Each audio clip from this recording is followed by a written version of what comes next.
సంవత్సరం 850. ఎత్తైన గోడల మధ్య జీవితం నిశ్శబ్దంగా సాగుతోంది.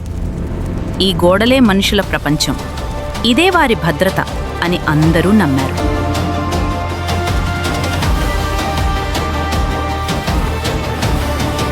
కానీ ఆ రోజు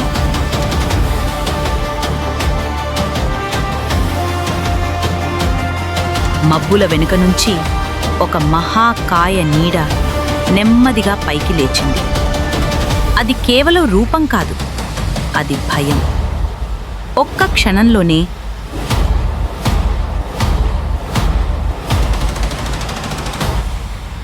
రాళ్ళు వర్షంలా కూలాయి. నగరం అరుపులతో నిండిపోయింది. మనుషులు పరుగులు తీశారు. ఆశ చీకటిలో కలిసిపోయింది. ఆ రోజు అతడు ఒక నిజం గ్రహించాడు. మనుషులు ఇక దాగి ఉండరు. ఈ కథ అక్కడితో ముగియలేదు. అదే రోజు యుద్ధ కథ మొదలైంది.